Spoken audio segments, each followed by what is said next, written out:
Star news Marathi, नवे पाऊल नवी दिशा। मी त्या दोघांना पण सांगतोय, बाबांनो तुम्ही किती तुम्ही थांबणार आहे का नाही या गावामध्ये? 20 ते 25 वर्ष झालं, दोनच घर मात्र सत्तेवर आहे ती तरी मराठा समाजातले लोक आहेत, त्यांना आज तागाईने कधीही कुणाला पुढं आणलं नाही किंवा संधी त्यांना दिली नाही। सगळ्यांनी तुमच्या सतरंजा उचलायच्या का? ह्या दोघांनी 20 ते 25 वर्ष झालं, पोरगा झाला की बा झालं की आय झालं की आता ही सगळं चालू धंदा त्यांनी आहे। आणि कोणीतरी पाण्यावरती पैसा मिळवायचा, कोणीतरी बाहेर जाऊन डल्ला मारून घेऊन यायचं आणि गावाला गांडवायचं, हे ह्या दोघांनी मात्र बंद केलं पाहिजे। अन्यथा जी नेपाळमध्ये जी घडलं ती ह्या गावामध्ये घडाय काय वेळ लागणार नाही।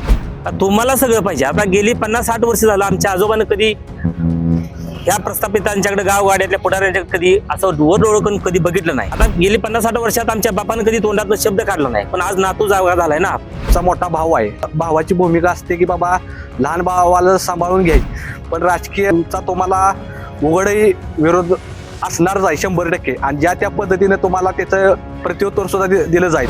दुरुस्ती करून खाडाखोड करून जबरदस्तीने ज्यांनी आरक्षण घेण्याचा प्रयत्न केला आहे, आज स्थानिक लेवलला किंवा ग्रामीण लेवलला या ठिकाणी आक्रमक होताना तुम्हाला पाहायला मिळेल। तुम्हाला सोने खरेदी करायचंय तर मग चला विट्याच्या ओम ज्वेलर्स मध्ये। विट्यातील प्रथमच सोन्याचे 100% BIS 916 hallmark jewellery showroom, HUID प्रमाणित सर्व दागिने, सोने तारण कर्ज योजना ही सुरू। तर मग एक वेळ अवश्य भेट द्या। आमचा पत्ता ओम ज्वेलर्स, सराफपेठ, बँक ऑफ महाराष्ट्र समोर विटा। संपर्क श्री भगवान ढमाले गार्डीकर, डॉक्टर विशाल शिंदे मोराळे। आता ज्या जिल्हा परिषद पंचायत समितीच्या निवडणूक झाल्या, ह्या जे उमेदवार जिंकले त्यांचंही अभिनंदन करतो, जे लढले त्यांचंही अभिनंदन करतो। पण ह्यातून आमच्या गावामध्ये एक हे निर्माण झालाय की परवा जे एक बाईट दिली गेली की बाबांनो ओबीसी हे म्हणतो ह्यानं दाखला काढलाय, तो म्हणतोय त्यानं दाखला काढलाय। नेमकं आता आमचं आरक्षण पडलंयच, येणाऱ्या ग्रामपंचायतला 1-1.5 वर्ष राहिले, पण ह्या दोघांच्या मनात नेमकं काय आहे की बाबांनो ह्या अजून सगळे ह्यांचा डोळा आहे की ओबीसीच्या कुणबी दाखल्याच्या काढून दोघं पण लढायचा दोघांचा विचार आहे। पण मी त्या दोघांना पण सांगतोय, बाबांनो तुम्ही किती तुम्ही थांबणार आहे का नाही या गावामध्ये? आळसण गावामध्ये 20 ते 25 वर्ष झालं, दोनच घर मात्र सत्तेवर आहे ते।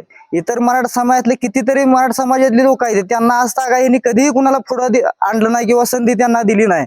कायम त्यांनी ओबीसी असेल, मराठा इतर समाज असेल, सगळ्यांनी मागासवर्गीय समाज सगळ्यांनी तुमच्याच सतरंजा उचलायच्या का, तुमच्याच झेंडा उचलायचं का? तर ह्या दोघांना पण मी आज हात जोडून सांगतोय, तुम्ही आमच्या कुणबी दाखला काढून उभा राहायचा प्रयत्न करायचा चालू आहे त्यांचा। आता परवा हे म्हणते ह्यानी काढलाय, ती म्हणते त्यांनी काढलाय, पण ह्या गावामध्ये ओबीसी समाजामध्ये भीती निर्माण झाल्या की ही दोघं जण परत एक बार पुढे येत आहेत काय, आमच्या आरक्षणाला आरक्षण जिथं पडले राजकीय तिथं दगाफटका होतोय काय, हे बऱ्याच समाजात 3-4 दिवस झालं फोन यायला लागलेत की भीती निर्माण झाल्या की कुणीतरी ह्याच्यावरती बोललं पाहिजे।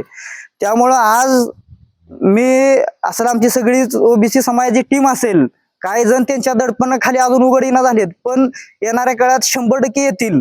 आणि ह्या दोघांनी 20 ते 25 वर्ष झालं, पोरगा झाला की बा झालं की आय झालं की आता ही सगळं चालू धंदा त्यांनी आहे। आणि कोणीतरी पाण्यावरती पैसा मिळवायचा, कोणीतरी बाहेर जाऊन डल्ला मारून घेऊन यायचं आणि गावाला गांडवायचं, हे ह्या दोघांनी मात्र बंद केलं पाहिजे। अन्यथा जी नेपाळमध्ये जी घडलं ती ह्या गावामध्ये घडाय काय वेळ लागणार नाही। ह्या दोघांना माझा इशारा आहे। आणि तुम्ही लवकरात लवकर प्रेस घेऊन तुम्ही सांगायला पाहिजे की आम्ही जरी आरक्षण पडलं तरी आम्ही ओबीसी आरक्षणावरती लढणार नाही, असं तुम्ही ओपन बोललं पाहिजे। तुम्ही आतापर्यंत गावामध्ये राजकारण केलं, मराठा समाजातले किती तरुण पोरं तुम्ही राजकारणामध्ये आणले सांगा ना। तुम्ही आजपर्यंत स्वतःच्या पोटावरती डाळ वाढण्याचा प्रयत्न ह्या 2 घरांनी केलाय। त्यामुळे त्यांना मी आज जाहीर सांगतोय, तुम्ही जर इथून पुढच्या काळामध्ये आमच्या ओबीसी कुणबी दाखला काढला, हे म्हणतोय ह्यानं काढला आणि ह्याने धंदा फक्त एक आजपर्यंत तुम्ही गावासाठी काय केलंय? ह्याने ह्याच्या घरातली मापं काढायची, त्यानं त्याच्या घरातली मापं काढायची, शोध उद्योग ह्याने आजपर्यंत केलाय। त्यामुळं गावाचा कुठलाही विकास काय झाला नाही। आता आरक्षण पडलंय तर ह्यानं ह्याच्या घरात घाण काढायची, त्यानं त्याच्या घरातली घाण काढायची आणि ह्यानं म्हणायचं कुणबी दाखला ह्यानं काढला आणि ह्यानं म्हणायचं। त्यामुळे ओबीसी आमचा आता पूर्ण असा डिस्टर्ब झालाय। पण मी सगळ्या ओबीसी समाजांना असेल, मागासवर्गीय असेल, मराठा समाजातल्या पोरांना सगळ्यांना आवाहन करतोय, मित्रांनो ह्या 2 घराला कुठंतरी थांबवलं पाहिजे. ह्यांना अतिशय पैशाची मस्ती आहे, तर ही थांबणं गरजेचं आहे. कुणबी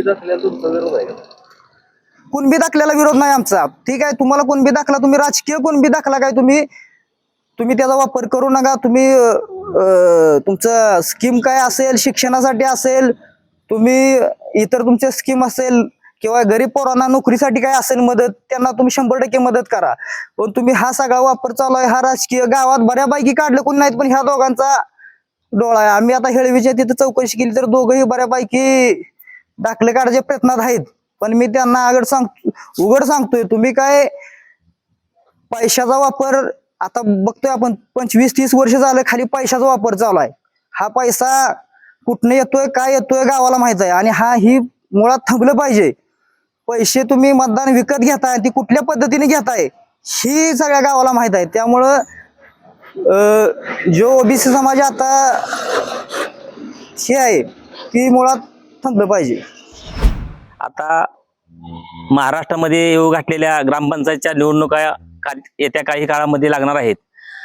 तरी काही जणांनी ओबीसीचं दाखलं काढलीत, कुणबी दाखलं काढलीत, आणि जिथं जिथं ओबीसीचं आरक्षण आहे तिथं ह्यांचा डोळा आहे की बाबांनो आपण घरात उभा राहायचं. म्हणजे सगळं वर कसं चाललंय, आमदारकी, खासदारकी, जिल्हा परिषद, ग्रामपंचायत सगळं हे त्यांच्या ताब्यात आहे. आज ओबीसी समाजातल्या समजा कुठं जागा सुटली असतील तर तिथं द्या ना त्यांना संधी. का तुम्हाला सगळं पाहिजे. आता गेली 50-60 वर्ष झालं आमच्या आजोबानं कधी ह्या प्रस्थापितांच्याकडे, गावगाड्यातल्या पुढाऱ्यांच्याकडे कधी असं डोळं कधी बघितलं नाही, आणि ती धाडच होत नव्हतं. आता गेली 50-60 वर्षात आमच्या बापानं कधी तोंडातनं शब्द काढला नाही, पण आज नातू जागा झालाय ना. नातू नुसता जागा झाला नाही तर नातू या प्रस्थापितांच्या छेदाडावरती थाया नाचायला लागलाय. आणि म्हणून मी आता या तुमच्या माध्यमातून सांगतो की बाबा जिथं ओबीसीची जागा सुटल्या तिथं तुम्ही दाखलं काढून तिथं जर तुम्ही उभा राहिला, बरं तुमच्याकडे पैसा आहे, भरमसाठ आहे, ओबीसी मध्ये ओबीसी होऊ दे ना तिथं, आणि त्याला सरपंच संधी मिळू द्या. का तुमच्या सत्र जे उचलायच्या, तुमच्याच मागं जायचं. म्हणजे जी वर राजकीय पुढारी करतात तशीच गावगाड्यातली पुढारी करतात. की असं काही झालं नाही पाहिजे की जिथं जिथं या महाराष्ट्रामध्ये बाबांनो जागा सुटल्या तिथं सगळ्यांनी संधी दिली पाहिजे. मग या गावगाड्यामध्ये गरीब मराठा असेल, बौद्ध, चांभार, कुंभार, ढोर, नाई, साई, कोष्टी, तेली, वंजारी, हटकर, धनगर, सनगर या विविध प्रकारच्या जाती आहेत त्यांना संधी मिळू दे ना. त्यांना कधी पाल्यात राहणाऱ्या, आज झोपडीत राहणाऱ्या माणसांना कधी संधी नाही. आज तुमचं वर्चस्व, तुमचं सगळं, तुमच्याकडे सत्ता, तुमच्याकडे सगळं पाणी भरत्या. मग आज ह्या सगळ्यांनी संधी मिळाली पाहिजे ही आमची भावना आहे. आणि ह्या महाराष्ट्रामध्ये आज जिथं जिथं ओबीसी जागा आहे तिथं ओबीसीचाच लढला पाहिजे. की तुम्ही दाखलं काढून तुम्ही तिथं लढाई गेला तर आमची ताकद चालत नाही, कारण तुमच्याकडे पैसा भरमसाठ आहे. आमची लढाई तुम्हाला टक्कर देऊ शकत नाही. म्हणून मला असं वाटतं की बाबा तुम्ही कुठतर मागं थांबलं पाहिजे आणि ओबीसीतल्या माणसांनी संधी द्या आणि त्यांना तिथं कारभार करायला प्राधान्य द्यावं, हीच माझी इच्छा आहे. आपल्या परिसरातील लेटेस्ट बातम्या पाहण्यासाठी स्टार न्यूज मराठी यूट्यूब चॅनलला आत्ताच सबस्क्राईब करा